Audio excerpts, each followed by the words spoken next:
Yeah. Kartel Talk.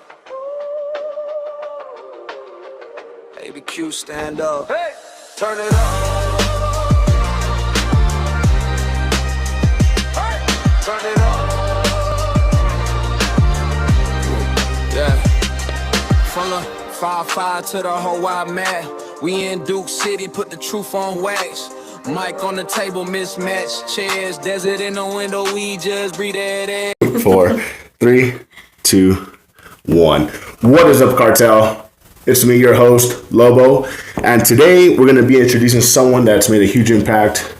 And let's go and get into it. So today we got a powerhouse in the building. This woman who doesn't just talk about it, she lives it. She's a dedicated wife, standing solid in her foundation and building alongside her partner.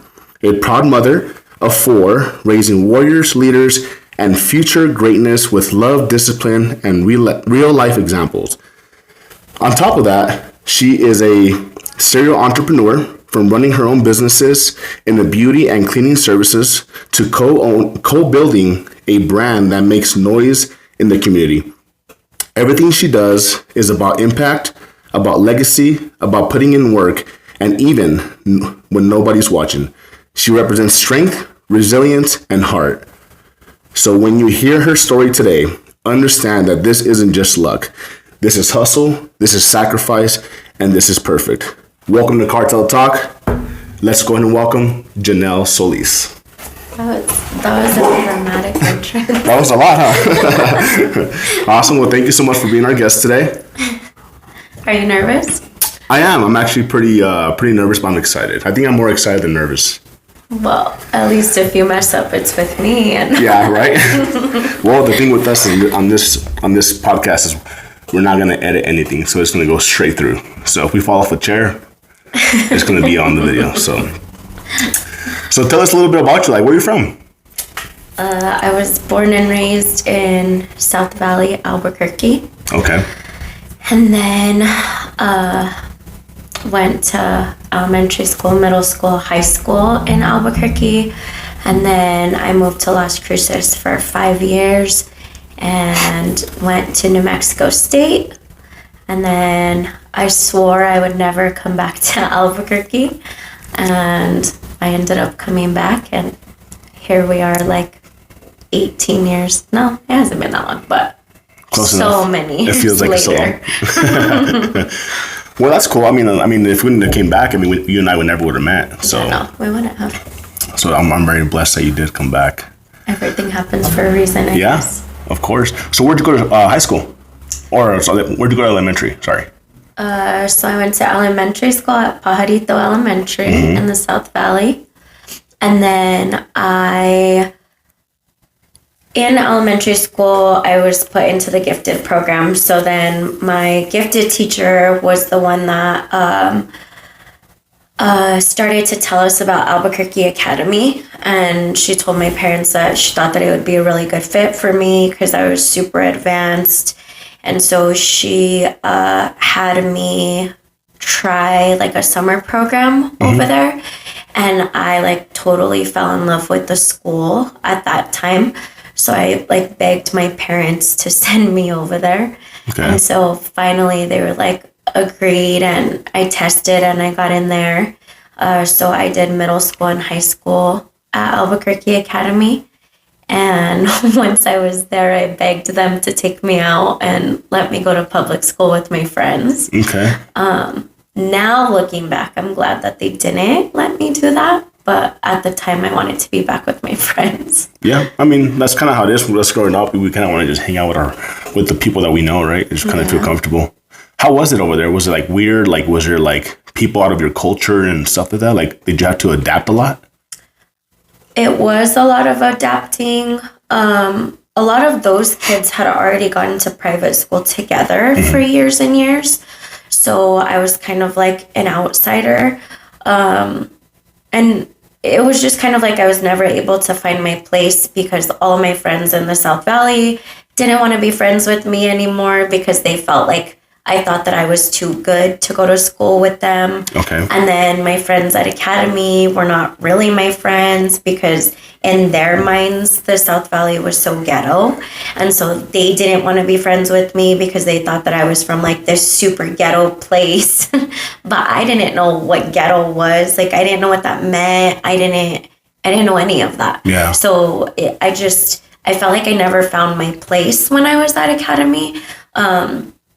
But once I started at New Mexico State, and that was like super, super easy for me, then I appreciated that I did go to Academy because it made everything else so much easier. So much easier. Mm-hmm.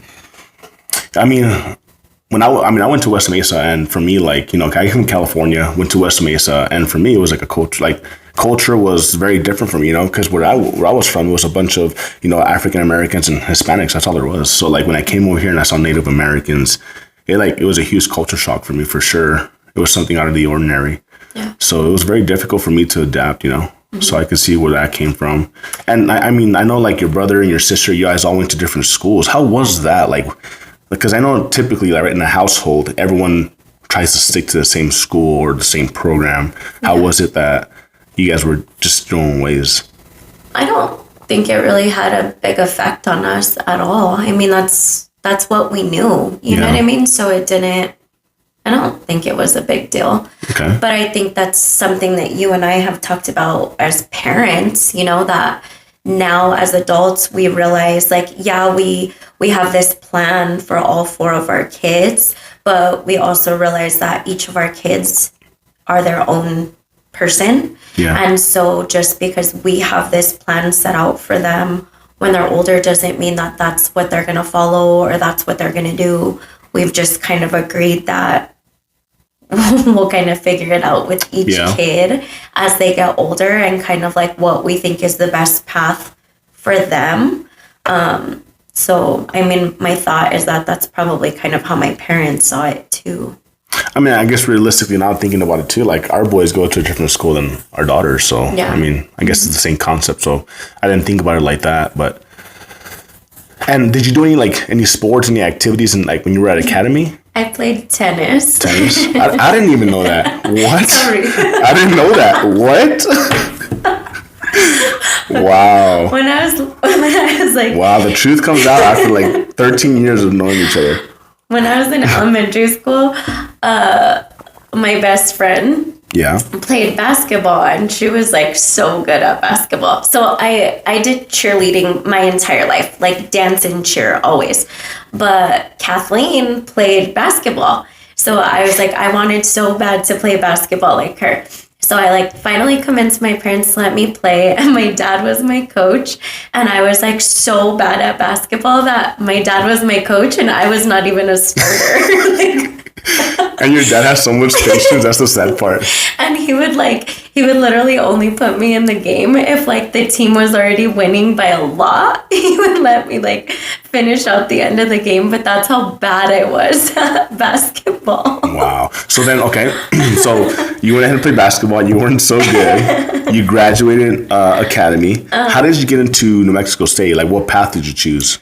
Well, originally what I wanted to do was go to Michigan State because they had a really, really good cheerleading team. Okay. And so I like had my heart set on Michigan State, and I was going to go cheer over there.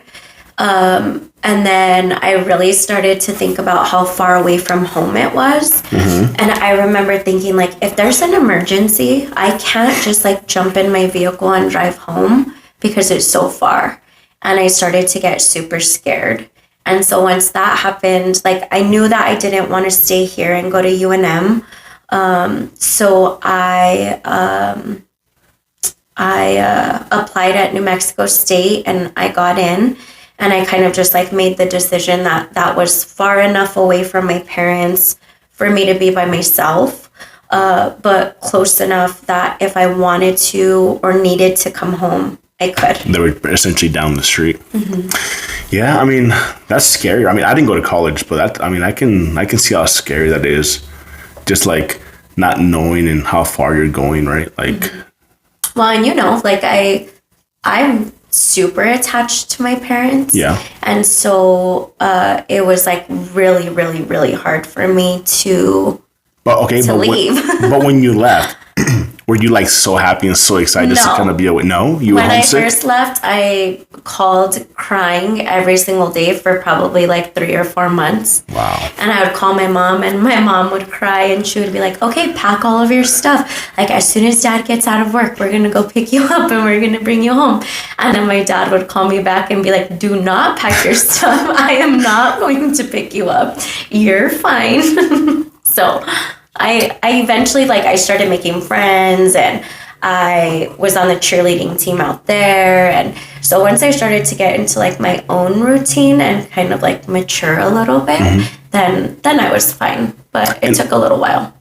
Would you say, and what was like, what were you going to try to major in? Like when you first When went I there? first started school, I was going to school to be a pharmacist. Oh, okay. And I did that for my whole first year of college. I like made the dean's list and honor roll and all of these things. Like, I was really good at what I was doing, but I wasn't happy. Like, I literally hate math. So I don't know why in my mind I thought that was going to be a good choice.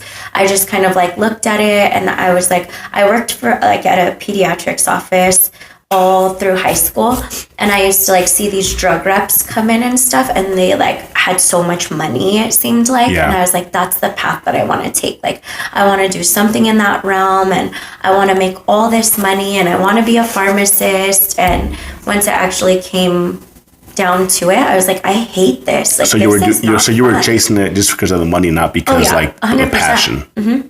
But now as an adult, I also think that it's crazy that we want an 18-year-old child to make a decision about what they want to do for the rest of their lives.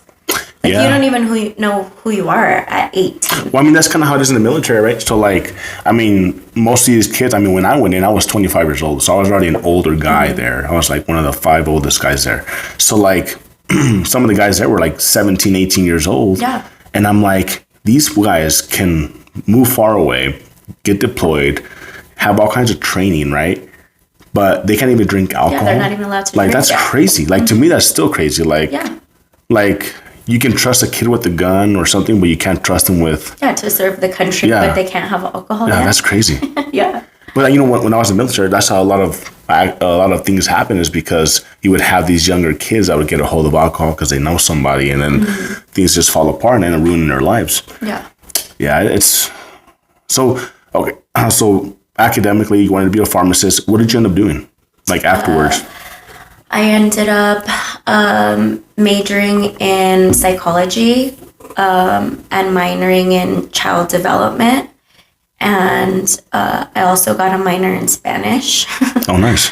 And so once I graduated from school, like I said, I swore that I would never come back to Albuquerque, but you finish school and you basically have nothing. Like, you know what I mean? I was still a kid in a sense. Like, I was in my early 20s. There was a company that I was working for in Cruces. Like, I was working with kids, and they had a branch out here. So it just made the most sense for me to come back and stay with that company and like try to start building my life. And still in my mind, like, living here was not going to be forever. It was just going to be for a little while until I like figured out what I was going to do and where I was going to go. And then my plan was still that I was going to leave. So just for a little bit and then bounce. And then what happened? And then I came, I started working in that field. I was doing behavior management. And I quickly realized that, like, I was a single person back then. I didn't have kids, none of that. And I was like barely making enough money. And at that point, I was kind of like, what did I do? Like, I went to school for all these years, and like, what am I going to do when I have kids? I'm not even making enough money now doing what I'm doing. So then I was kind of at a crossroad because I knew that I didn't want to go back to school. But I also wasn't making enough money doing what I was doing.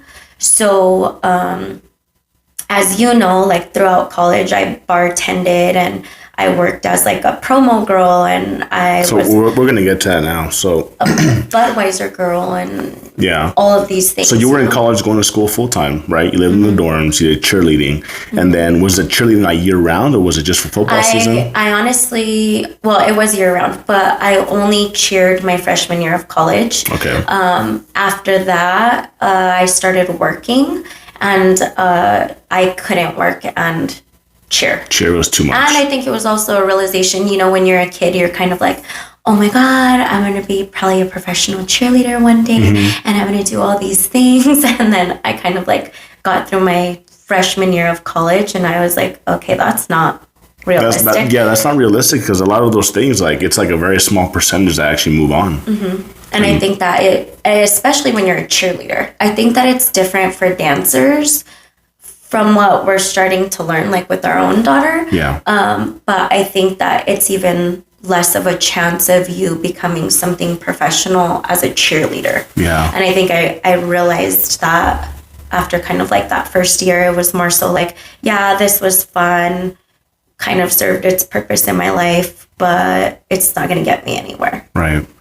So like, okay, so you quit cheerleading just for your freshman year, and then you started working. Were you working as a server, bartender, or on promo girl? I started working part-time doing behavior management, because at that point then I had decided that I was changing my major and I was going to do something else.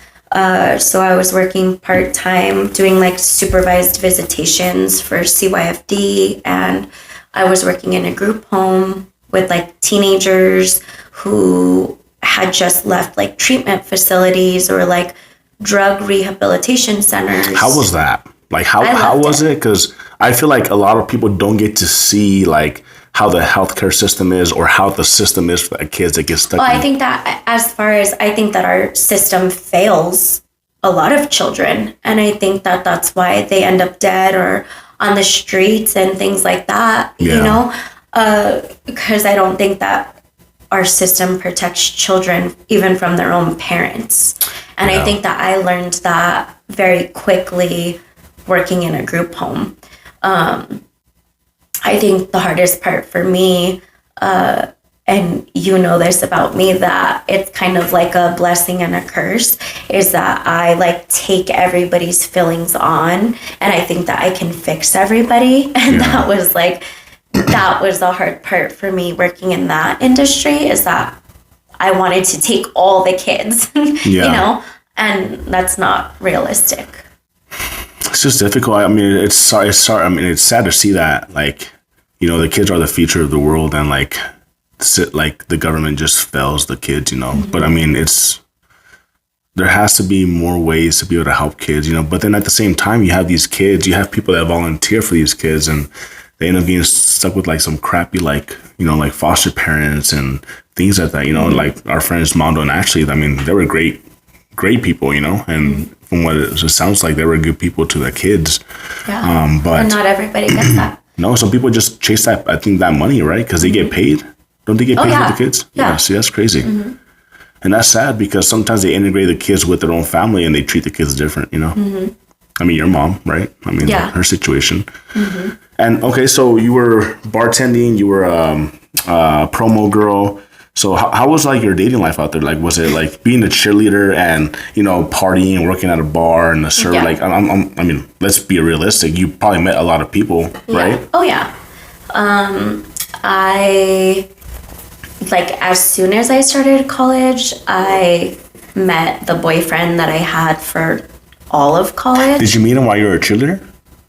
Or like, was it after you quit? No, we actually met on Facebook before I even moved to Las Cruces. Would you say that he had some type of impact on you going to Mexico State? No. No? Okay. Because back then, Facebook was not what it is now. So in order for you to have a Facebook, you had to go to college. Okay. So you basically, in order to even register for Facebook, you had to have like a college email login.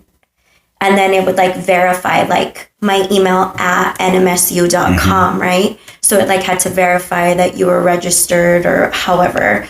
out of college. And then it kind of like, back then it was like the people you may know were linked to your college. So it would try to put you close to the Yes. people at the university. Okay. Yeah.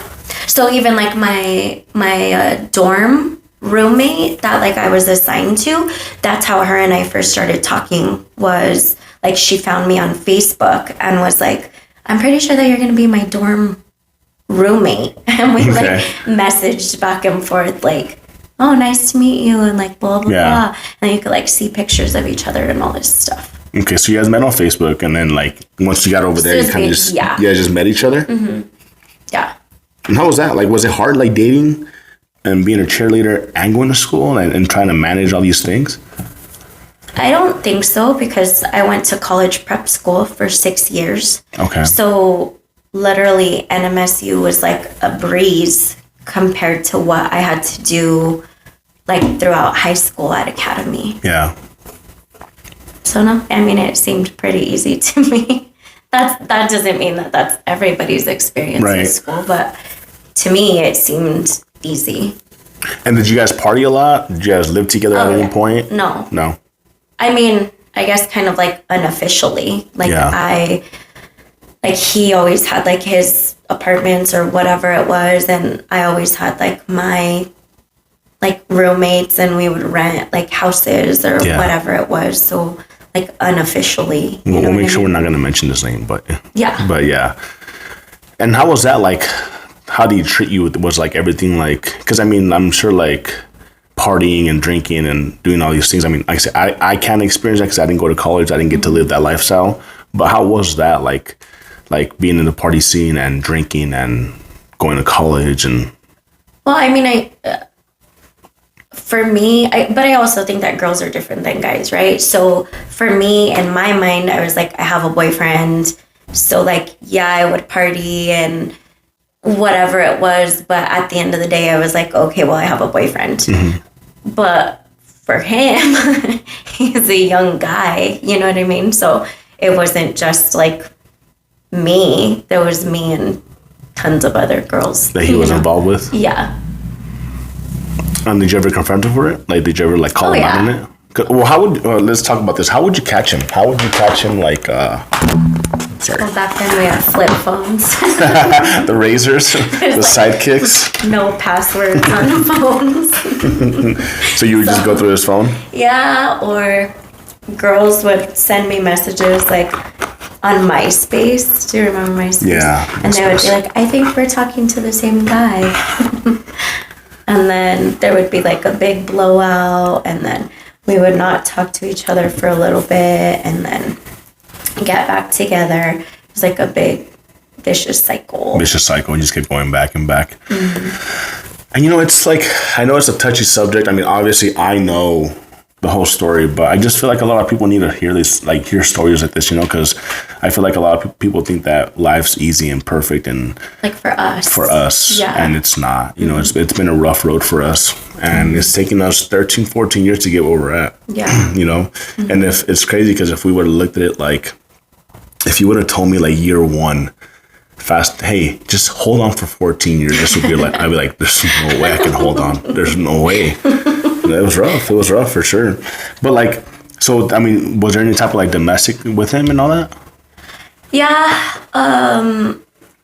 It was now, like, as weird as it sounds, I didn't think that that's what it was when we were dating.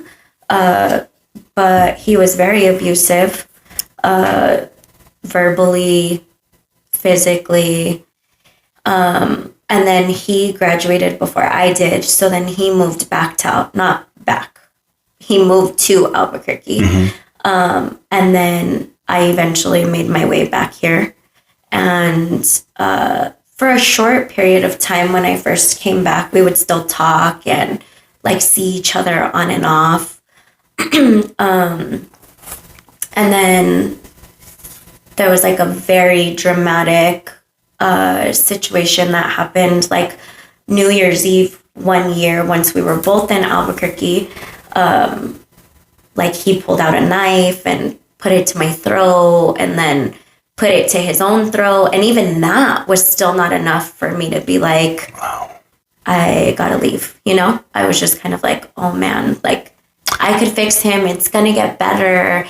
And then a little bit of time passed. And now looking back, I can't even tell you what it was that happened, but there was like something so small that happened. And I remember I was driving and I like had like this moment of realization, and I was just kind of like, I don't have to do this. Like, and I'm just done. Yeah. And then I was, but it was something small. And I was just like, hey, no more. And that was it. That was the last straw. Yeah. Right, As weird as that is. were you it was tempted just to go back at any point? Were you like, I kind of miss it? but I mean, I just Because think I feel like people you kind of get attached to people, right? Like you get attached to people regardless of what the situation is. You like, I think you like, especially you, right? You like to give people a lot of opportunities, a lot of chances. So I feel like in your situation, you probably just remembered like the good part of him. Because I'm sure he was a good guy at some point or had some good characteristics of him. Even on and off, like it wasn't always bad. You know what I mean? It's easy to talk about the bad and whatever it is. But he also brought out the worst in me. You know, I wasn't perfect either. I mean, I wasn't like hitting him or anything like that. But I also wasn't the best version of myself in that relationship either. But I think in the long run, it taught me what I didn't want in a partner once I had kids. You know, I think that it's one thing to stay in those situations when it's just you by yourself, but I don't think that I would ever stay in a situation like that having kids, because that's very different. Yeah, I mean, and I guess that's the part that kind of scares me is like with our daughter, you know? Yeah. Like, it's scary. Like, you know, doing dance and then going to middle school that's involved with high school, like it's scary, you know. You know, but I think I honestly think I really do believe that sometimes in life, like we go through like certain things like where we're at our lowest points, but I feel like I think God gives them to us for a reason to kind of like have the tools in the event that our kids go through the same situations. We're like, hey, like this was us, you know, like let me guide you, let me show you ways how to get out of the certain situation, you know. And I'm okay with that. I mean, I'm okay with me continue going through trials and errors for my kids to be able to benefit and for us to be there for them, you know? Yeah. That's tough. So once you did all that, you kind of just called it quits. Yeah, but like I said, it was like something small that happened. Yeah, you were like, I'm just done with the BS. Yeah, it was just kind of. And how were your parents? Like, how was your mom and dad and like your brother and your sister? Like, how did they react to this whole thing? Well, nobody really knew. I mean, if you ask like my friends that I had in college, everybody knew. Everybody saw it. It wasn't anything that was a secret to any of those people. Yeah. I was just too scared to tell my mom and dad.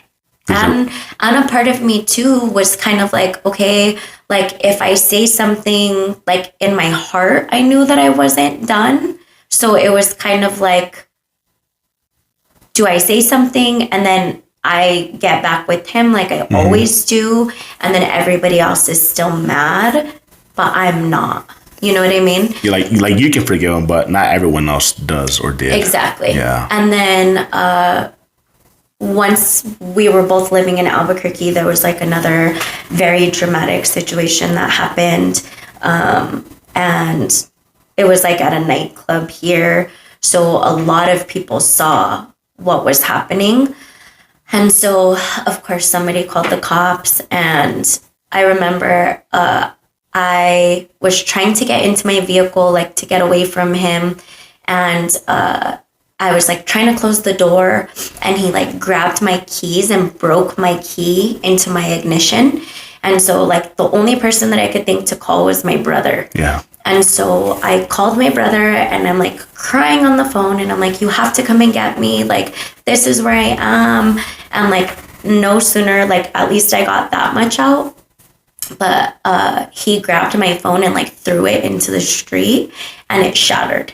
And that was like the first time ever that like my brother found out what was happening. And so like him and a bunch of his friends showed up, and luckily that the cops were there because my brother was like so mad that I don't know what would have happened, you know? And now looking back too, I'm like, I don't know if I should have called my brother. Like it could have been a bad situation for everybody. Yeah, well, that's kind of like, right. Like everyone always says, oh, well, Kalea will be fine because she has 3 brothers. But the thing is like, I know our boys, you know, they're going to back up their sister. But okay, so they go to back up their sister, but then now they put themselves in a bad situation too. So like, yes, they're trying to be there to help and for support, right? But at the same time, like it's one of those things like anything could happen and one of them can get hurt or they can hurt someone and like and that's it. That's scary. Like it's scary. Like it's so scary. Like now that the older they're getting, I'm like, man, like I really hope they never put themselves in a position like that, you know? Yeah. And that's why honestly I rather just with the way that we parent is we're very open. We tell her everything, she tells us everything, and I kind of want to keep it that way because, you know, like if I'm able to go there and bite the bullet for her, like I'll do it, you know? Because I don't want the boys to pay the price. I tell you all the time, Oh, let me just make sure it's recording, okay? Keep going.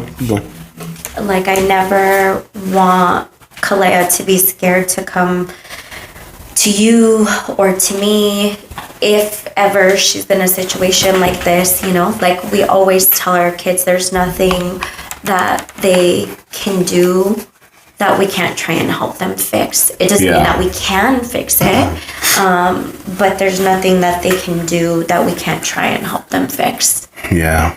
You know? And I think that that's come from both of our life experiences that we just hope that they always know that we're here. Yeah. So, okay, so you and homeboy broke up and everything, right? After that whole event that happened. So then you dated other people, right? Just from that time? But as bad as it is, they were all kind of like the same type of person. Oh, wow. Okay. Because you know some of the people that I dated after that. I wouldn't say that they were like boyfriends, but you know some of the people that I like talked to or dated after that. And they were all kind of the same way. Yeah. Which is crazy to me because, you know, they say that usually you look for somebody that is like your parents, but my parents were not abusive. Like I never saw my parents fight, argue, nothing. So why I was attracted to guys like that, I don't know. Like I don't even know now. I don't have an answer for it. Maybe because they were muscular with tattoos on their skin. Yeah, I'm guys. Tends to be a trend. But yeah, I mean, so how long after you guys, so you dated for a while, right? So from the minute that you broke up with homeboy and you met me, like what was that, how what was the time that, was it months, years? It was a long time. Yeah? It was for sure over a year. Wow. And then when you and I met. Mm-hmm. And how was that? Like whenever we first met, like how bad credit. and how did that work out? Like whenever we first met, right? Obviously we met because you were dating somebody and we had mutual friends. Mm-hmm. I mean, I remember whenever I went to that house, it was like a little party, and I saw you walk in with homeboy, tall, dark, and handsome. You know what I mean? Mm-hmm. And you walked in with homeboy and. Like, I remember everything that you were wearing. Like, you were wearing, like, an Affliction shirt. You were wearing your jeans and your black and white chucks. I still remember that to this day. And you had your hair slicked back and you had your hat on. Mm-hmm. Like, I still remember that. And that was 13, 14 years ago. Yeah. Which is crazy. But, so all that happened. And then, like how did you and I start talking? I think also on Facebook. Facebook? Mm-hmm. I think because, I think you guys were going to, like, go swimming or something. Yeah. And then you were like, you should come swimming with us. And that was just like how the conversation started. Yeah. And then it was just kind of like back and forth for a little bit. And then eventually I gave you my phone number. But just for the record, that guy was not my boyfriend. Oh. Your hookup. The hookup. The cuddle buddy. And then we just started talking after that, and then we just never stopped. Yeah, I mean, I remember but we talked as friends. Nothing ever got out of hand because I mean, at the time I was already separated and from my ex-wife, and all I remember is that I remember asking you for a job.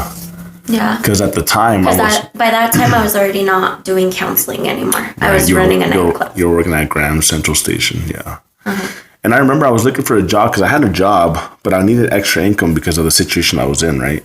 I mean, at the time, I wasn't living now. I mean, I left my house, you know, I was struggling, you know, financially. So I needed money. So that's when I hit you up for a job to do security. And for some reason, I don't know what, I said no. But then you and I started talking and just things got, like, I guess they picked up pretty quick. Pretty quick. I mean, but you and I have been through, I mean, pretty kind of a journey ourselves too, you know? I mean, you and I met, we dated, we moved in with each other. And then we found out we were pregnant with Lele. But before that, you had dated other people. Yeah, of course. Me. Oh, yeah. And that's the thing that a lot of people don't know that. Yeah, like, no. I think I had like maybe 3 or 4 girlfriends, maybe, by the time you and I actually like did anything, right? Yeah. I mean, I still remember the story where I was with this girl at her house. Yeah. And you text me because you and I at this point, like towards like there, you and I were kind of flirting back and forth, but nothing ever really happened. And I remember that you and I were talking, and I was with that girl, and we were watching TV, and then you're like, "Hey, come give me a kiss." So yeah. Like, whatever.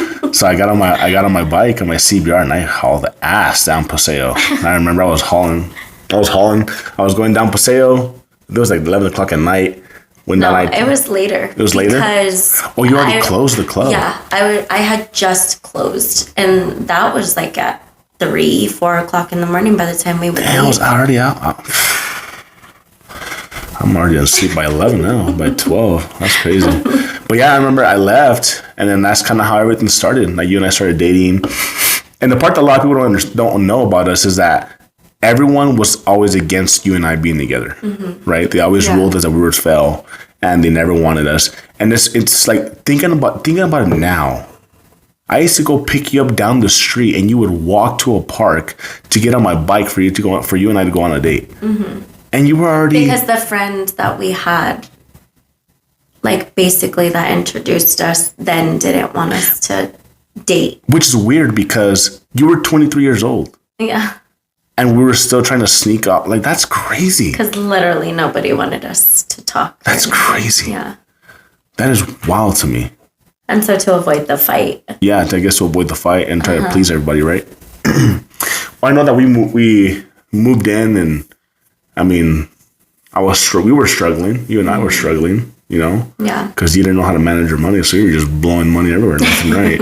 And then I didn't have a lot of money. You know, especially because when I went through bankruptcy, I had to pay back a lot of money, you know? Like, they were, like, taking money from my bank for, what do you call it? When you, like just deducting out of my accounts to pay off, like, the collections, right?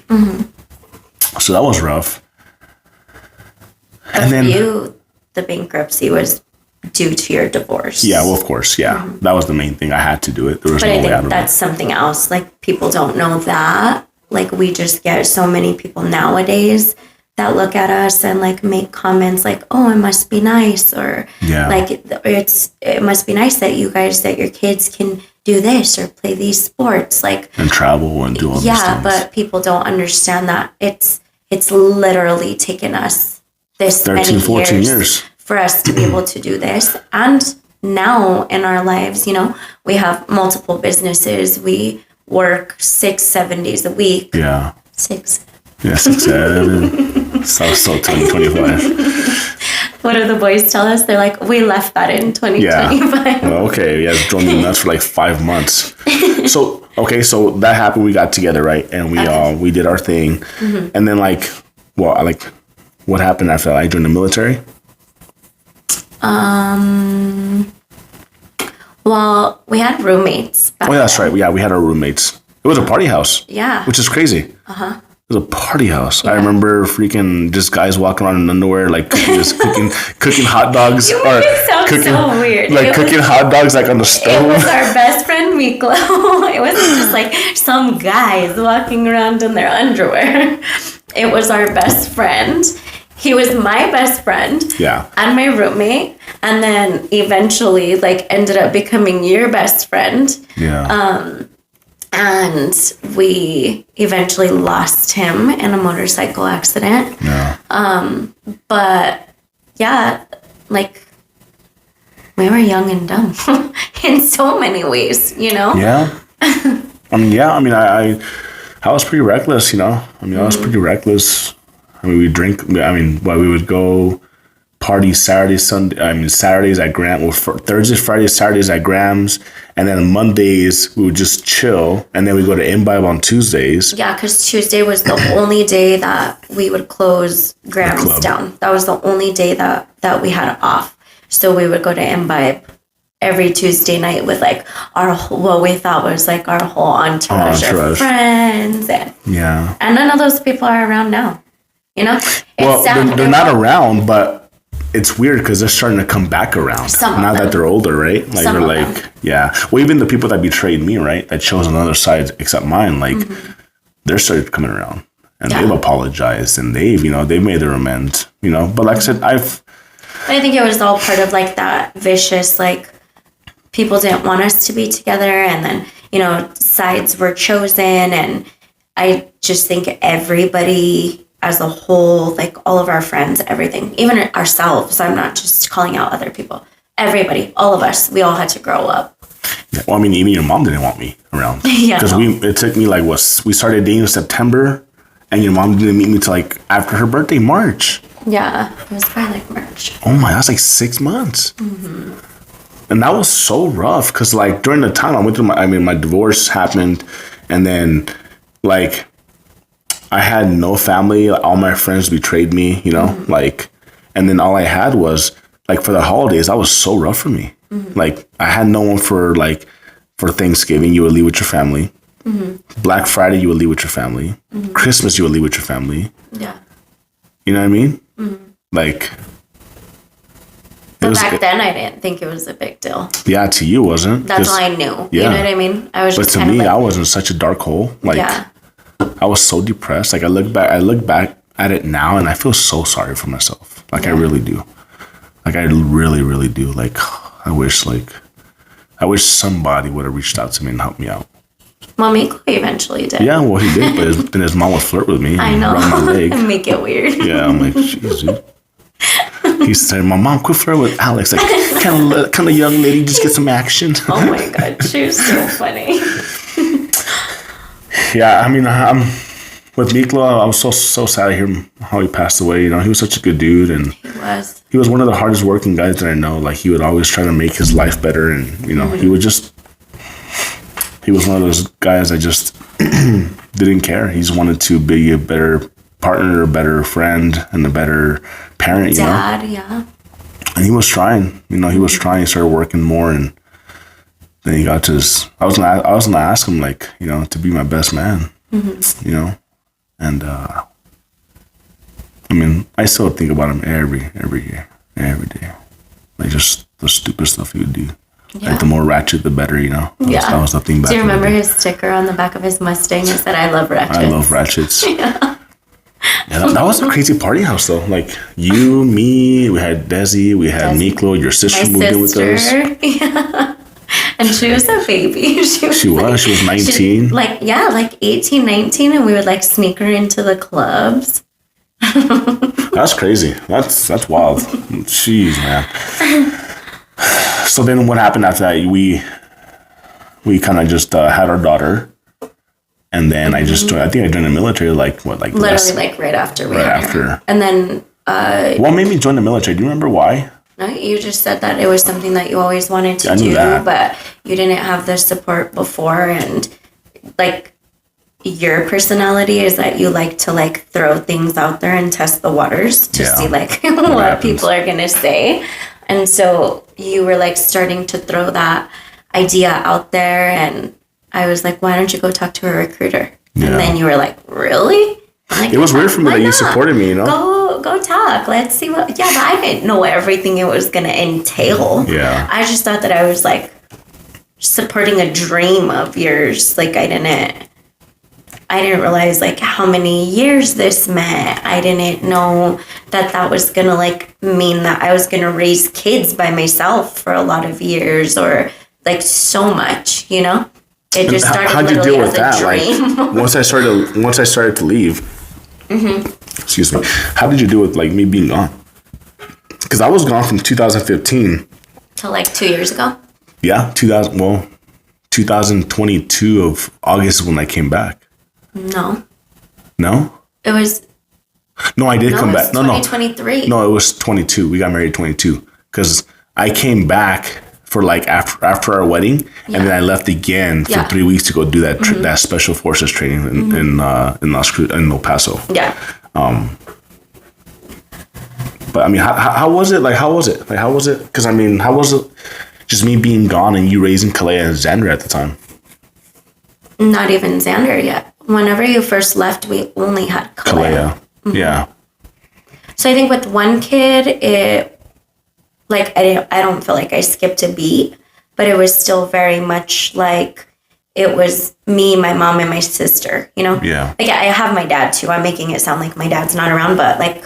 My dad works regular hours during the day. You know what I mean? So like if I needed help with like house stuff or car things, it was like my dad that helped me with that stuff, you know? But like I worked a full-time job back then. And so like literally my everyday village was my sister and my mom. Like it was either I had Kalea or one of them had her because I didn't trust anybody else to have her. Yeah. I mean, it was probably hard raising the kids, you know, by yourself. And then, and then what? And so then you went to cosmetology school? What made you kind of get into that?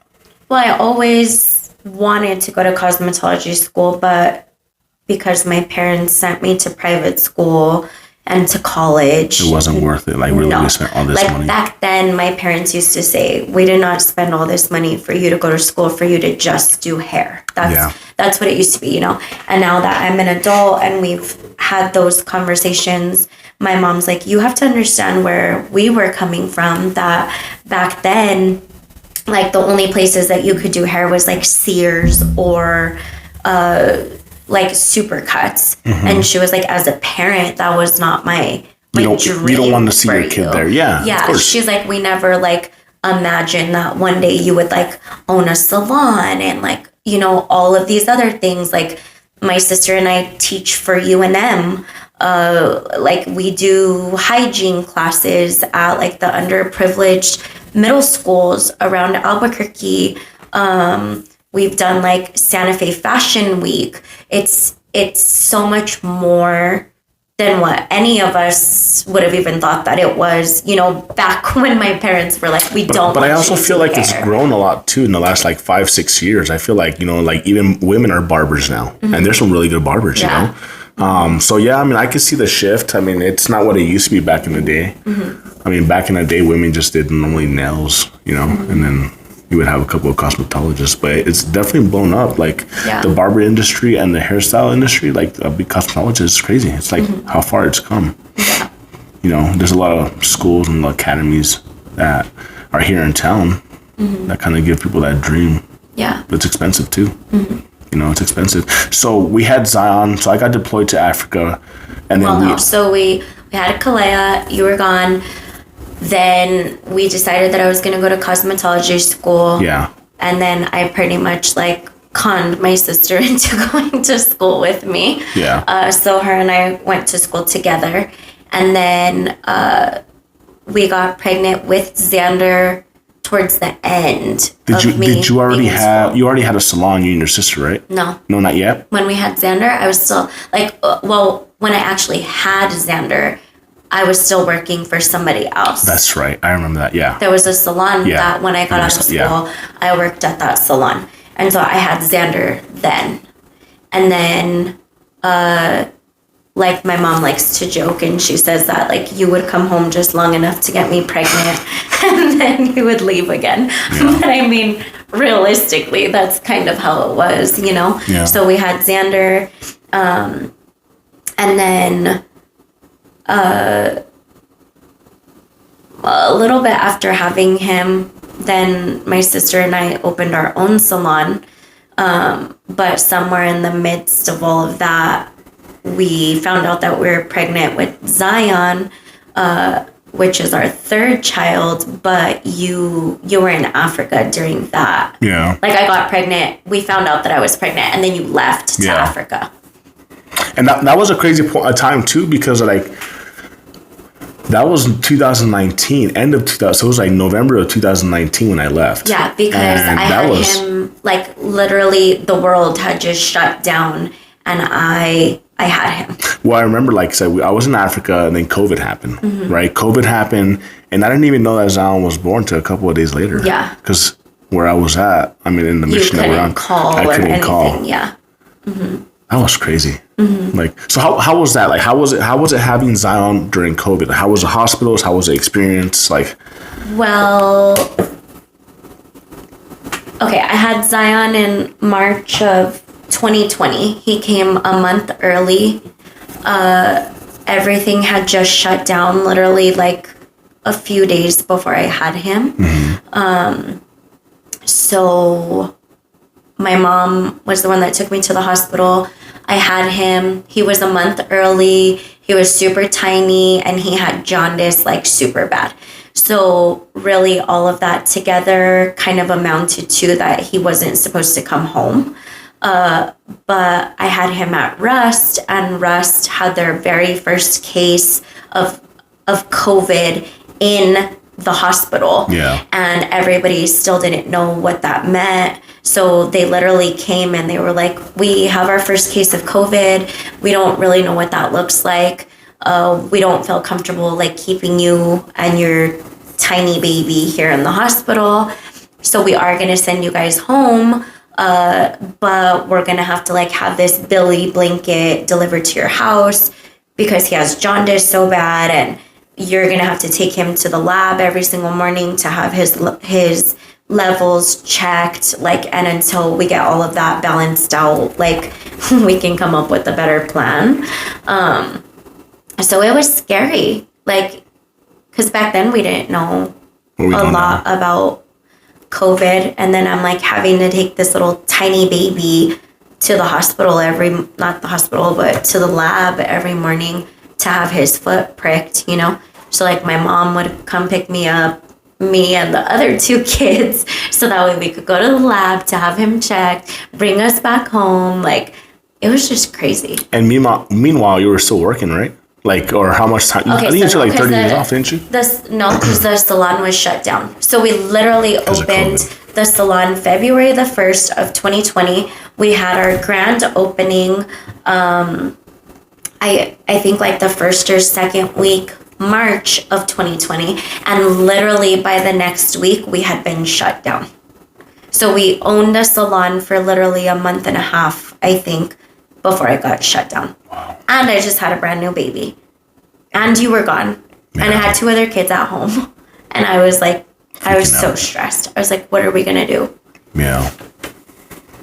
So my sister and I decided that, I mean, like, our rent didn't stop. Nothing stopped. Yeah. So we were kind of like, shoot, like, we just opened this salon. What are we going to do? Like, how are we going to pay the bills? Like, we have to come up with a plan. Yeah. So we got like this brilliant idea that we were going to start putting like these kits together, because we also didn't want like our clients going and like box dyeing their hair or like doing crazy things. So we started putting these kits together where we had printed out directions of like how to apply their hair color, and we would drop them off like a tube of color and their developer already measured out, and like little brushes and bowls, and we like had like these manicure kits and facial kits and all of these things that we started putting together.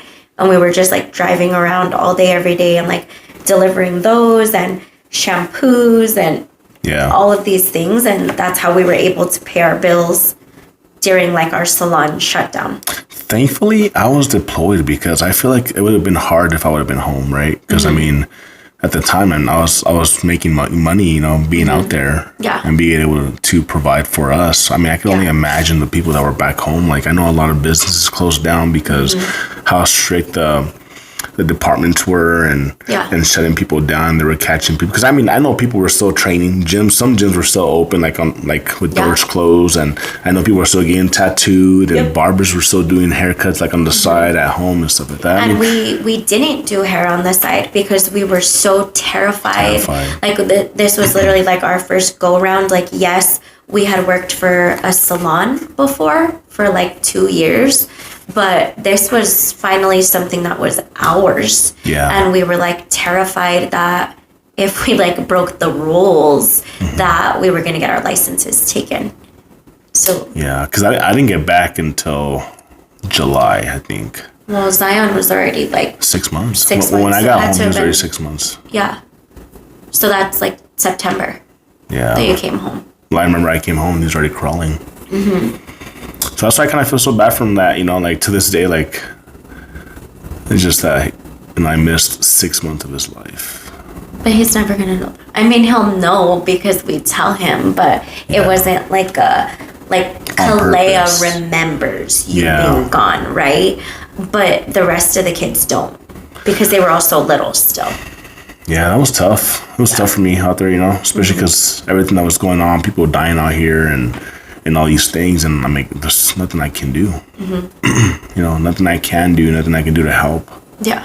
You know, and it was hard. It was definitely hard. Like, it was a challenge for everyone, even out there, you know, because we didn't have at the time. I mean, if you caught COVID out there, they would just give you a ventilator and that's it. But they were like, we don't have enough for everybody. Yeah. Oh, great. And you and I couldn't, like, we would talk every now and then. Yeah. But it wasn't Our schedule was always just messed up. because our times are reversed and you didn't have a cell phone out there. And Yeah. It was tough for sure. Like, it was, like, I remember, like, I had to stop counting the days when I was going to come home. Because I feel like the more I look forward to seeing you guys, the harder it got for me. And I felt like then time would get added, you know? I remember sometimes you would call me and you'd be like, I'm supposed to be home in this many months. And I was like, yeah, we'll see. That used to be my response. We'll see. Yeah. And you're like, why do you say that? And I'm like, because at this point, like, we'll see. The government owns you. Like, they tell you you're going to come home all the time and you don't. So we'll see. We'll see when you come back. I guess that's one of the downfalls about being in the military, you know? Yeah. Like, they essentially have the final say. But I would just say, you know, yeah, it was hard at that time, but we wouldn't be where we are today if you didn't join the military. Yeah. I don't know what our lives would have been like if you wouldn't have joined the military, honestly. Yeah, it probably would have been different. But I guess that was the hard part too, right? Because, like, you met me a certain way. I left the military. I came back a certain way. So, and like, I was different when you came back because I was a mom. Yeah. You know, like you knew a young party girl, wild version of me, like trying to find myself. And then you came back and I like am a business at that time, one business owner with 4 kids. And like our life was drastically different, you know? You literally came home to like a house that you didn't even know. It felt like I got adopted. Yeah, because literally, like I came our home. Lives, and I was so strict about everything once I became a mom. Like I had a schedule, like because I was one adult to 4 kids. So like my life had to function a very specific way for us to get where we needed to be every day and all of that stuff. And it was hard for both of us when you moved back because I felt like I had to give up. I always used to say my kids. I felt like I had to give up my kids and my parenting, like to incorporate you into that. Because now you were here, you know? And that was hard for both of us because I would say stuff like that, like, these are my kids. And you used to be like, no, they're our kids. You know? It was like things like that were hard for both of us. Yeah, it was because, like I said, I met you a certain way, you met me a certain way. I left, I came back a different way. And then, like, I left again, then I came back with all these kids. And then I'm like, okay, like, I don't know you. I don't know these kids. These kids don't know me. And And that was hard, They knew you like over FaceTime. Yeah. Or over the phone, Yeah. And that was hard. That was very, very hard for me because when COVID was happening, I, for some reason, would always have this dream that I would die out there. Like, that I would, like, die from COVID and I would never come home and see you guys. And that was, oh, my gosh, I was so stressed out about that. Yeah. But there's not much I can do about it. I think Zeke, which is our youngest, he was the only one of the 4 kids that, like, we've kind of parented together since he was little, which granted, like, you were still kind of gone when he was no, small. because he was born and then I left the day after. No, yeah, I know that, but I'm saying for the most part, Zeke is the one out of the 4 kids that, like, you've gotten to be more there involved. for the most part in comparison to the other. Yeah, you know what? That's funny you say that because you are right.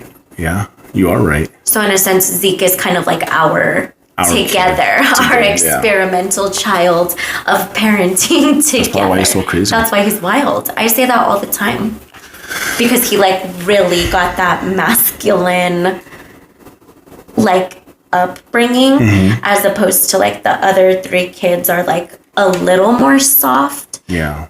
But Zeke is wild. Yeah. He's so wild. But that was also a lot of like, I would baby him like I did the other 3 kids. And then you would have to be like, he's a boy. Like, you can't do that. Yeah. So all this is happening, right? You still have your salon. And I know you do a lot for the community. I know like you guys do cuts for kids and all these things, right? Like, tell me about that. Which we were brought into that by Ernest. Shout out to Ernest at the shop in the South Valley. He's been great. He's a good barber. His whole team. Jonah's a good guy. Diego's a good guy. If you guys are ever in town, you guys need a cut, go to the shop on Isleta. Good vibes. Yeah, good vibes, good people. They're like amazing. It's crazy because every time we go there, they already know the boys are coming, and they already have the snacks ready and popcorn, waters, granola bars, that's cool. Jerky. They're so good to hospitality our kids. For sure. They're very, very like community friendly. They're very. They do so much for the community. They do like cuts for the homeless. They're like always taking donations like to go drop off to the homeless. They do like the free cuts for kids. They're the ones that got like our salon involved in that like years back, which is crazy because like that's kind of where Los Padillas Community Center came into our story as far as Jiu-Jitsu Kartel is concerned. Which all of it, that's like a whole other story. But it, like, as weird as it sounds, it started with Ernest. Like that's for sure. That's where the connection He planted the seed, essentially. Yeah. That's cool. Yeah, and I'm very grateful for that because of him and his support. He's just good people. He's one of our sponsors, and you know he definitely is very involved in the community. You know, seeing him tattooed, like you would never think how much he gives back to the people. You know, and I know he's won numerous awards for doing what he does. And he's a good dude. He's always been good to us, been good to our kids, and you know he's genuinely is a good person. Genuinely, like he does care about the community, which is good. And that's kind of where that's where you come into, you know, because you help the community a lot. You know, you give back through your salon, and I know you do events too to do cuts for kids. You know, and then we started doing the free cuts for the senior citizens, which was also something that like the invite also came from Ernest. Like to include us in that. And this is the plug. For literally. Real. So when did you start? I know you said you have a cleaning company called You Got It Made. How did that start? How did that come up? Okay, so the salon I co-own with my sister. And then the cleaning company You Got It Made is you and I are co-owners in that. And we started that, 3 years? I think we're coming up on 3 years. I think so. About 3 years ago. And that in itself is hard too. That's so hard. Like I would say it's very difficult to run that cleaning company because there's so much work, but not enough. There's a lot of work. Employees. There's not a lot of dedication, and there's a lot of expectation. Yeah. You know, like clients want like a brand new home, but they don't want to pay the price, or they don't want the flexibility of the schedule's not there. And Yeah, so I think hard. that company has been, like, the salon just comes easy. Yes. And I don't, like, yeah, it has its challenges, you know what I mean? But for the most part, it comes easy. So I went into opening a cleaning company with that train of thought that it was just going to be easy. And it hasn't been. No, it's hard. That's a roller coaster. It's been hard every day. You know, and it's been hard because, like, I know you and I've had this conversation that we wanted to shut it down so many times. You know, and then I literally just pray about it, and I'm like, I'll have a day that I'm like, I'm done. I'm so stressed out. I'm just not going to do it anymore. And then you'll get home from work and you're like, okay, so we're going to shut it down. And I'm like, no, I was just kidding. I was stressed out, but I'm just kidding. We're going to give it another go round and I'm going to pray about it. And like, if it's meant to be, it'll happen. It'll keep going, you know, and somehow it just continues. Yeah. You know, I actually was just talking with our employee earlier today, like over text, which you didn't know that I was talking to her, but, and I was just like, you know, God keeps bringing at this point, I'm just a silent partner. Literally. I'm like, God keeps bringing you back to me. I'm like, and it's for a reason, you know? Yeah. So, I mean, she really does keep us afloat. No, she does, and I'm very grateful for her. I mean, she's a hard worker, and you know, she's really, really good, which I'm blessed. So, tell me about this whole Jiu-Jitsu Kartel. Like, how did that whole thing come up? Because I mean, not only do you own or do you co-own your salon with your sister Tiana, you co-own also. You got it made, company. And now you're also a co-owner of the brand Jiu-Jitsu Kartel. How did that whole thing come up? I think you and I just play very different roles. You know, I'm like, you're more of, and that's why I wanted to have you on as my first guest, is because I want people to see, like, I've been on podcasts before. I talk about you a lot, and I don't feel like people see what you do behind the scenes. I just don't think people know that I exist. I guess they know I'm married and stuff, but they don't really see, like, you know, do a whole lot. And I would love to get you involved. I would love to have you, you know, be part of more of it, you know. I do all the background stuff, so like insurances and paperwork and finances and the ordering of all of the things that you need, and like whenever there are contracts involved and stuff, like if there are contracts on our end, then I'm the one that writes those up or like runs them past the attorney and fixes things, and like the negotiating behind clash. I'm the one that takes care of that stuff, like with the county and the community center, and I want people to see like stuff. Everything that you do, right? So like whenever I got the wild hair to freaking start this brand, right? Like what was your thought process? Well, we had always this Jiu-Jitsu Kartel started as a clothing brand. Yes. But that wasn't like just an idea that you just popped up with and we're like, I'm going to start this tomorrow, you know? It goes back to something that's kind of funny, that like we bought a Cricut like years ago, and there was like this idea behind it that we were like, we're going to have a clothing store or like a clothing brand. Right. And like, at that time, we used to be like, we're going to call it Crazy Train. Do you remember that? Crazy Train 505. Yeah. And we were like, that's going to be the name of like whatever this thing is that we start.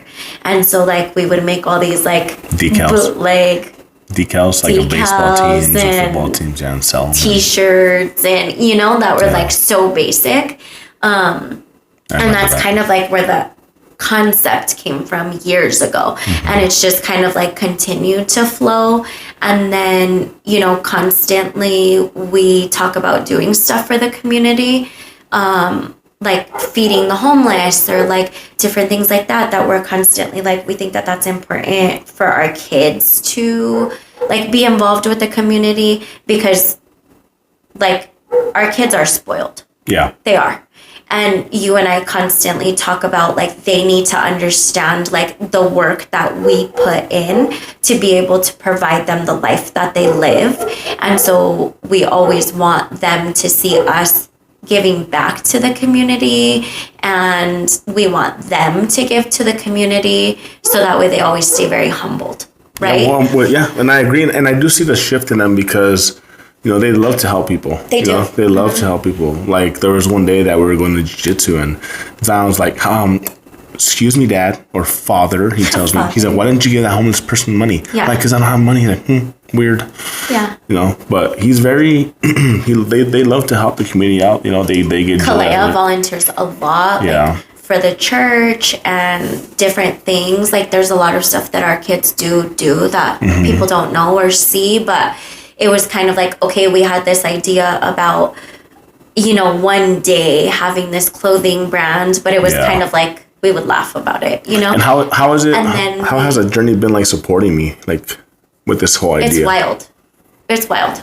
Because, and that, that's not a secret. And I want you to be 100% honest, right? Because I feel like a lot of people... you're crazy and a lot of days. And I have to humble you because you do have these big, extravagant ideas. And, like, in your mind, we could just wake up tomorrow and, like, put it into motion. But then I have to be the voice of reason and be like, look, like, I think that that's a great idea. And I think that one day you are going to have X, Y, and Z. Yeah. But these are the things that need to happen in order for you to get to X, Y, and Z, right? Yeah. So I have to be the voice of reason and be the person that humbles you on a lot of days.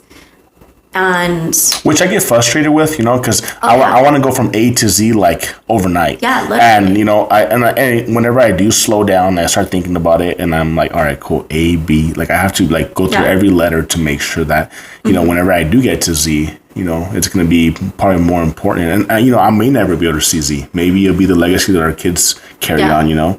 But just being able to, like, have this platform and like I said, like, being able to help people, like, I know when we first started, but that was the next thing that kind of brought us the idea of, like, well, how can we give back to the kids of the community, Yeah. And then it was kind of like we put the two ideas together and we're like, well, we're always trying to do for the community. And we have so many amazing athletes, which we see because our daughter does competitive dance. Like, when jiu-jitsu Kartel, like, came to flourish, our boys were already doing jiu-jitsu. And you were already, like, making just our boys custom rash guards. Yeah. And it was just kind of like all these ideas that were, like, being thrown around and kind of already happening. And we were just kind of like, how can we put everything together and make it something, because we're already doing all of these things. Yeah. And then that's how we kind of glued it all together and made it something. It's been a wild ride. It's definitely been a wild ride. And, like, I'm so happy for the journey, and I don't think a lot of people see that. Like, I actually just thought about it just now. Like, I've been giving back to the community for years, like coaching kids, like for Little League and stuff like that, helping. It's crazy. Yeah. But I just really do feel like, like the whole state fails a lot of kids. And, which, again, I guess it goes back to, like, that's always kind of been my thing, Yeah. I've always just wanted to help the kids. Like, yeah. And it's weird because I talked about on different podcasts the other day, like, I used to, like, like, everything I've ever done in my life, like, I was like, I need to be compensated. I will never do anything for free. But here I am doing all these things for free. And I get so much joy out of it. I get so much, like, joy out of, like, people, like, just sending us messages and, like, being able to sponsor kids and just, it's such a blessing. Because I know when we first started Jiu-Jitsu Kartel, like, we were helping people out and we wanted to help people that were, like, less fortunate, that needed help, right? That had potential, that needed to be out of a certain situation, right? And I remember that we were like, all right, well, we're going to sponsor you, but make sure you post a picture of us thanking us, right? And honestly, like, I wish I can go back and change that part. Well, it's like, because I just never wanted anybody to look at us and think that we weren't doing what we said that we were doing. And then I remember one day I was like, we shouldn't be doing that. Yeah. Like, that's not, like, it was me just, in a sense, being like, we're doing what we say that we're doing. Yeah. But if people don't believe that we're doing what we say How that do we we're doing, prove it? then that's their problem. Yeah. You know, we know that we're doing the right thing by people.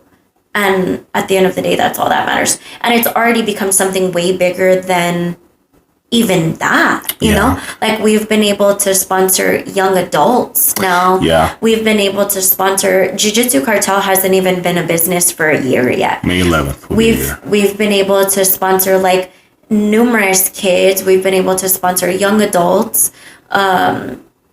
like in tournament fees and in merch. Yeah.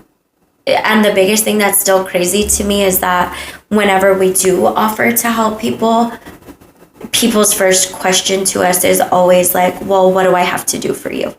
Like, and I hate that, you know? Yeah. I hate that that's just like what other companies have made it seem like, is like, I'm doing for you, so you have to do for me. And like, people still have a hard time understanding that we don't expect anything in return. Yeah.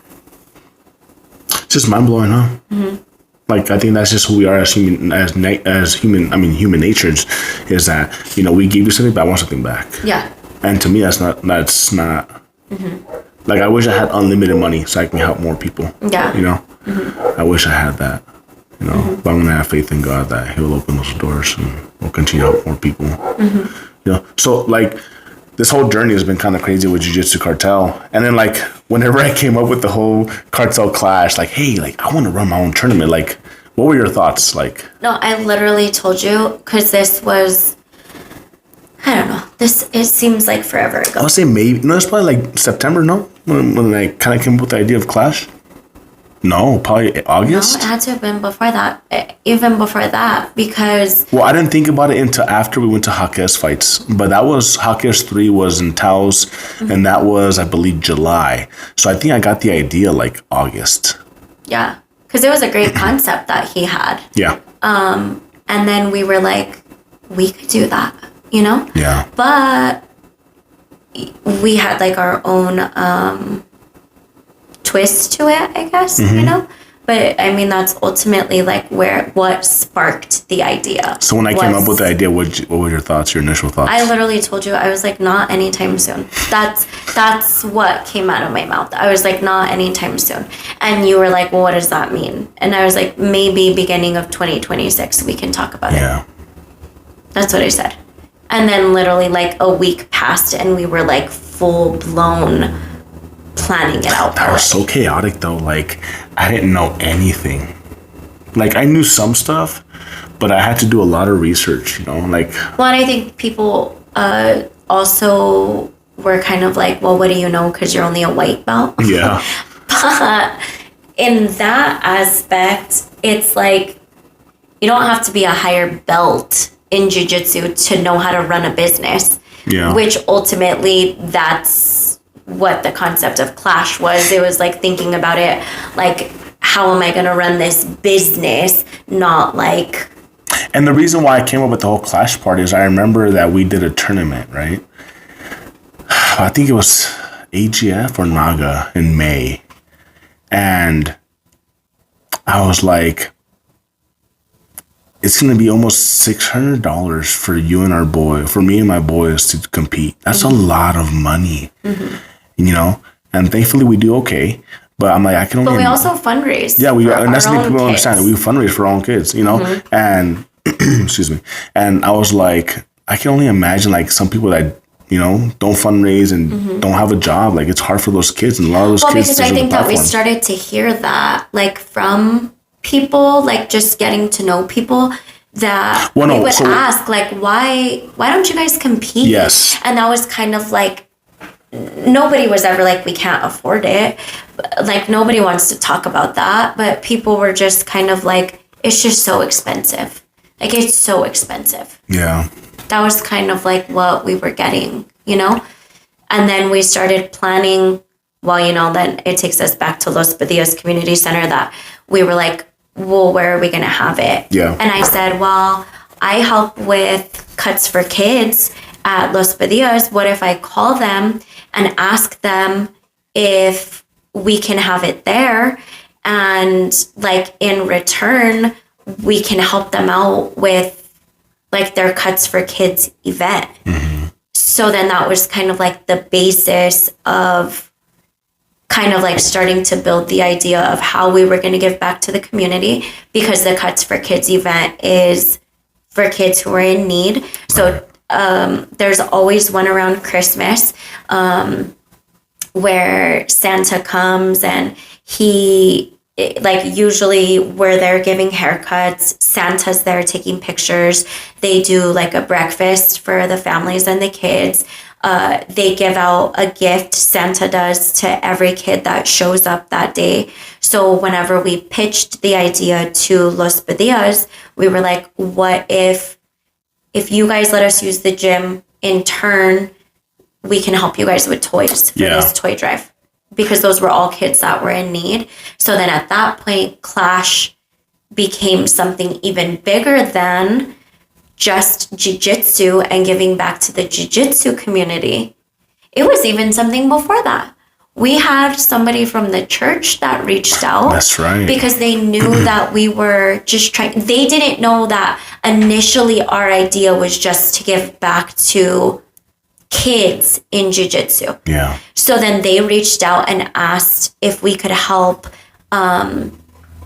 with an underprivileged school who three children attended that school and they lost their mom. Yeah. So now they had a single dad, and he was trying to make ends meet, is my understanding.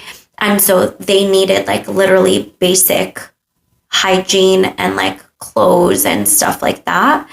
And that was the very first thing that we ever did. Yeah. And then that sparked the idea of like, wow, like people trust us to help. You know what's crazy though about, I just thinking about it now, like us trying to help, you know, I put the message, like I said, we didn't do it ourselves. No, like there's no way I could have done it myself. No. But the jiu-jitsu community, I put out the video. Yeah. Mm-hmm. I put out the video, and we got so many views and so many gyms. I mean, I can't name all of them. There's so many of them all here in Albuquerque. There was people even not in the jiu-jitsu community that came forth. Yeah.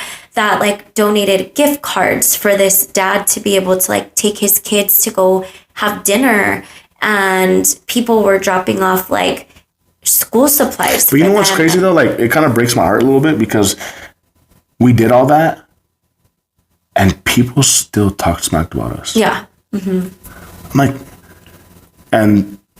but I think that's like, you know, that I have a really hard time with stuff like that. Like I take stuff like so personal and so to heart. But I'm just starting to learn that like that's just how people are, you know? Yeah. No matter how good you try to be or how much you try to give back, somebody's always going to be mad. Yeah. It's unfortunate, but that's how the world functions.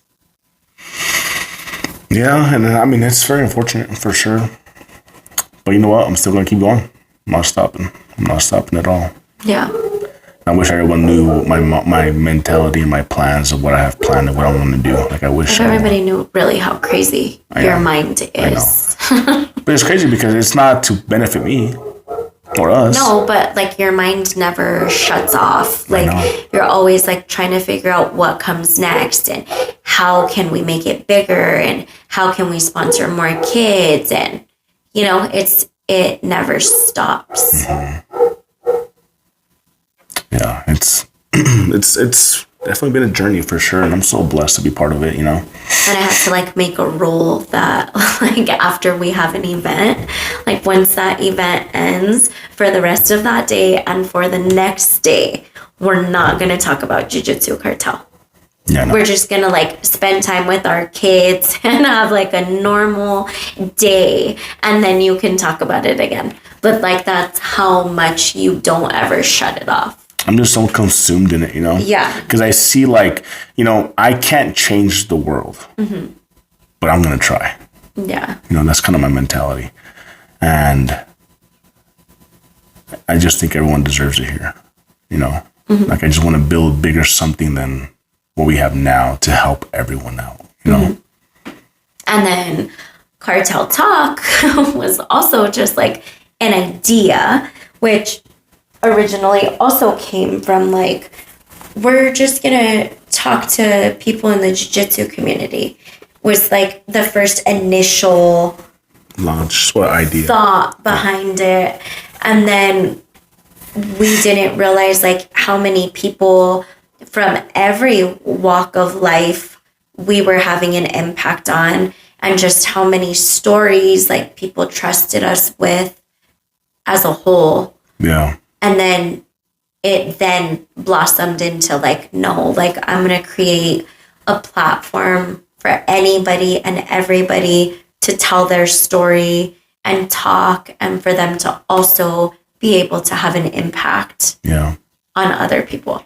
So then that also, then the idea became something way bigger than what it initially started out as. Yeah, I mean, it's just like created so many pockets like in our lives of like all these different directions that it's just a huge taking. Umbrella, you know. Mm-hmm. Like I want to give people the opportunity, like you know, like there's a lot of stories that need to be told, a lot of stories, a lot of people that need to get stuff off their chest, you know, and that would probably change some lives, you know. And that's the reason why we're doing this too. I mean, obviously, everything we started with Jiu-Jitsu Kartel was to raise money to help sponsor kids. Kartel Clash, to give people a spotlight and not charge them to compete and let them kind of grow, right? And have their moment. And to help the community, because it was, you know, the first clash. Well, so the way I look at it is it's a win-win, right? People get to compete for free. Sponsors get to get recognized. The brand grows. It's people, and we get back to the community. It's a win-win situation for everybody, for everyone. And the only thing that loses is my back. My back's trashed after Jiu-Jitsu Kartel or a Kartel you Clash. You hate to ask people for help. I know. I just don't like it. Like as much as I like to help people, I don't like to ask for help. Yeah, but sometimes you have to. I know, and that's why I need to make that. I need to focus on that on myself for sure. But everything that we're doing, you know, is to give back. You know, and this platform is to essentially help people share their stories. You know. Yeah. Everyone walks a different avenue. You know, and I think people deserve that platform, that chance. Yeah. Because people always focus on like I'm gonna try to get John Jones, or I'm gonna try to get Hillary Duff, or you know John Jones, if you want to come in. What's up, John Jones, the GOAT.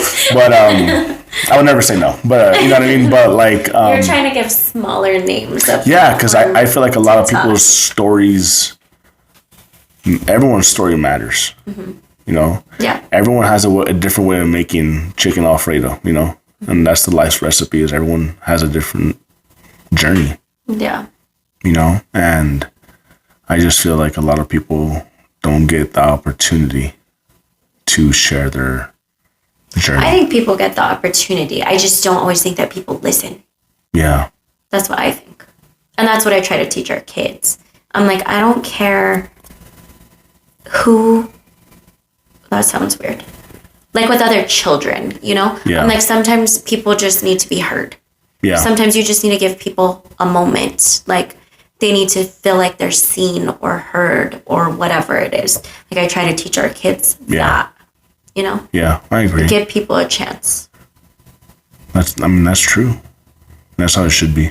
And that's the reason why we're doing what we do, you know? Yeah. At the end of the day, I mean, me and one of the guys were talking yesterday, and I'm like, you know, we may be old men when we get to see the full effect of Jiu-Jitsu Kartel, you know? Yeah.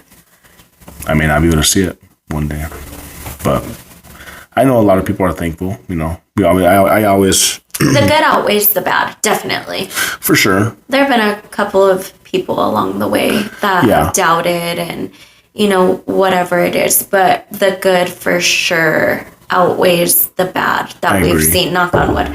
But the good has for sure outweighed the bad up to this point. Even to the point where we're getting people from different states coming down. That's crazy, you know? But we have kids in other countries who are wearing and supporting Jiu-Jitsu Kartel. Yeah. You know, it literally just grew way faster than we ever imagined. Yeah. I mean, I remember whenever we sent our first order overseas. We were so excited. I was so excited. I know we got international. Remember, it cost us more money to ship. We made like we seriously lost. Yeah, we lost out because of shipping kicked our butts. More money to ship to this other Well, so country. we didn't know how to charge for shipping. And no, it's all been learning. Yeah. Trial and error for us on every part of this. But that's what this journey's been, and that's kind of like when I started this whole thing, like, I got some comments of people like, well, you're just the white belt. Mm-hmm. Yeah, but I'm still learning. Just like this journey here with Jiu-Jitsu Kartel and Kartel Clash, I'm still learning. Mm-hmm. Just like everyone else. Yeah. You're still learning. That's part of Jiu-Jitsu. That's the name of life. Yeah. Mm-hmm. And that's what people need to understand too, is like, am I gonna make mistakes? 100%. Am I gonna lose sometimes? Yeah. I always say if everybody in the community could just come together instead of like trying to tear each other apart, outdo the other person. Like, can you imagine, like, if you had a different, I can't say gym because we're not a gym, right? But if there was like a different brand and it was like that brand versus Jiu-Jitsu Kartel, and like everybody wasn't working against each other but working together. Do you know how cool that would be? Yeah. Or like how big that could be? Yeah. Well, that's why I continue to say this. I said this on the last podcast. It was Against the Grain that I was on with Josh, and I don't know his first name, but he's part of Inner Strength, and he does grapple for a cause and all that. He said, when the tide rises, all ships rise. Mm-hmm. And that has stuck to me so bad. I know, you say it all the time. It's the truth. Yeah. It's the truth. Mm-hmm. And I wish everything was like that. Mm-hmm. Like, honestly, like, maybe one day. But how sick would it be, like, hey, like, there's this gym in this location that's struggling. They have okay students, right? They have a pretty good population of people coming into business. But their gym's falling apart, or they're behind, like their mats are tearing. How sick would it be? Like, I would love to, like, hey, I'm going to host an event for you guys, and the money that we raise, we're going to help you guys pay for some new mats for the kids. If I can do that and support every gym. Are you just trying to speak it into existence? Yeah. This is like manifestation right now. And manifestation. I would love to do that. Like, hey, like this gym, they're having trouble because all their kids don't have, like, they can't afford gis. Yeah. Well, let's run an event. Mm-hmm. Let's raise some money. And then I'll sponsor your gym, and we'll buy gis for everyone. All the kids. Or how, like, there's this professor, that he gives all his money to the gym, but his car is broken. How sick would it be that, hey, let's run an event and we're going to help this person out? Oh my gosh, imagine. That's what I'm saying. Like, that's the stuff that I would love to do. Mm-hmm. At the end of the day, like, I drive a 2008 F350. Yeah. 250-some thousand miles. I don't have a new car. Mm-hmm. Yeah. And that's what people need to understand. It's not the benefit for us. It's just a benefit to help people out. Mm-hmm. And I feel like sometimes, kind of like you said earlier, like, hey, I'm going to sponsor you. Well, what do you want in return? Nothing. Yeah. Mm-hmm. And that's kind of how it is in life. Like, every time I try to do something, like, why are you doing that? Mm-hmm. What I think that's human nature, what are you though. getting out of this? Yeah. Like, and that's the reason why I kind of thought about that whole Clash of the Desert. Like, why wouldn't I try to get everyone together, and we can go out there and compete and come back, whether we win or lose, Which has even that, like, took off. It started with one state, and 2 or 3 other states have already reached out to us. Yeah. Like, hey, well, when you're done with that, can you put me on the list? Like California wants us to go out in Texas. Colorado. And Colorado then. So 3 of them. Yeah, so there's 3 of them. 3 different states. And that started with just an Arizona idea. Yeah, and it hasn't even happened yet. And no. And just putting it out there, we already have other gyms from other states reaching out, That's why I say literally every single thing that we have done has started with like this mustard seed, so to speak, and has literally grown into a full-blown mustard tree, like, so fast. Yeah.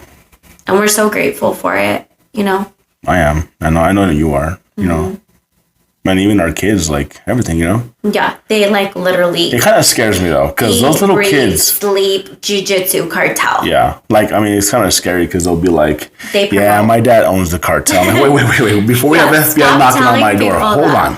Or like we had a friend that showed up with a jiu-jitsu cartel sweatshirt, and one of the boys is like, "You're in the cartel too." I'm like, you can't say stuff like that. No, but the reason why we came up with the name cartel is because essentially cartel means like I don't know the word for word, but it means like to produce a product that's better than to manufacture a product that's better than any other product out there, and that's what we're trying to do. Like, you know, and I think the name is great. I mean, even to the point where someone tried buying us out, remember?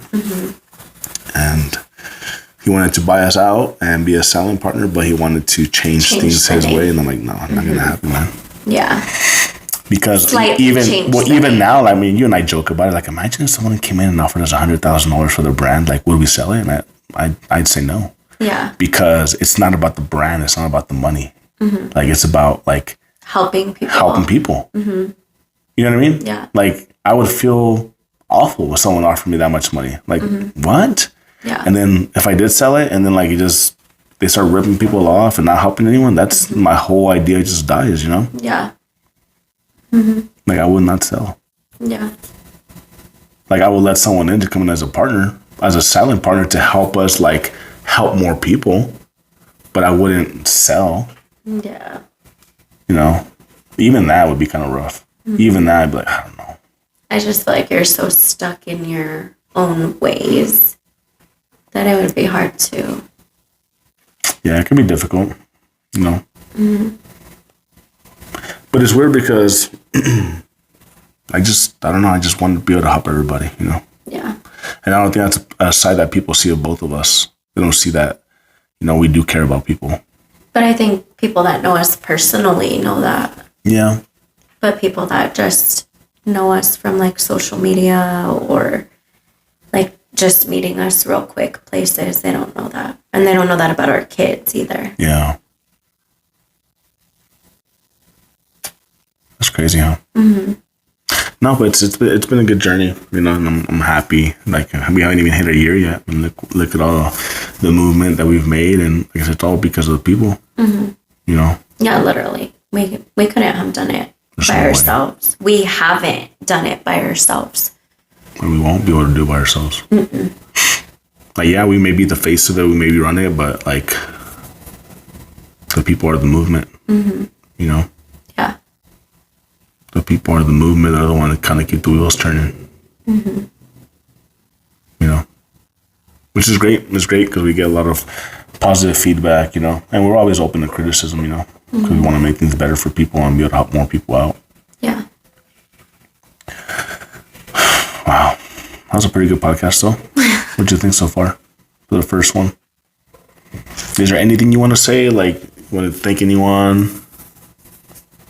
I think that we've already thanked, like I said, we couldn't have done this by ourselves, or all the sponsors that we've had along the way, like family support, people purchasing from us, like people, it doesn't even have to be a purchase, but people resharing our stuff on Instagram, volunteers that we get for everything, like every event that we have, like we don't even have to really ask for help. People literally just volunteer or just show up and they're like, what do you need me to do? Like, just put me wherever you need help. Like that outpour has been amazing. Yeah.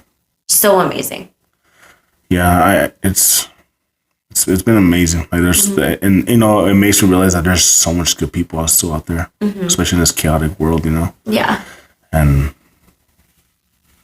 I just wish somebody else would step in and help, like baseball communities and football communities and soccer community, you know, and golf, whatever community it is, to help them out, kind of how we are, you know. Well, I say that all the time. That's like my dramatic. But you know what? Actually, I guess there is people like that, because I mean, Donald Sanchez, you know, Nick, you know. Now that we're trying to do this whole kids thing, you know, like it's three different worlds. But it's still within mixed martial arts. Yeah. Yeah. You know. Yeah. but I like every sport that our kids play. I'm like, oh my gosh, what if we start Kartel, but for dance? Yeah. And what if we start Kartel, but for football? That'd be cool. That'd be cool. Now, I just want to thank you so much, for coming out and taking time of your day to do this interview with me, and sharing the message and your vision and what you've gone through. And there's always more, but we don't have enough time for that. We have lots and lots of stories, but it's a quick introduction to your life, I guess. Yeah, both of our lives. Well, it wasn't really about yours. Maybe I should interview you. Yeah, maybe that'll be someday. Then maybe someday. Someday. Maybe sometime soon. Then people I'm pretty sure there's more. You. We'll do it someday. That'd be cool. I just want to focus on other people's messages right now. Mm-hmm. Yeah. But yeah, I would love to be a guest on your show. On my show. But no, thank you so much for opening up and talking about your journey and what you've been through, and your vision on the brand and how it all started. Definitely means a lot for you taking time of your day. Thanks. Well, I love you, and thank you so much. Love you too. And, I know your crazy ideas. Yeah, but thank you guys so much for tuning in with us, and appreciate you guys as always, and God bless.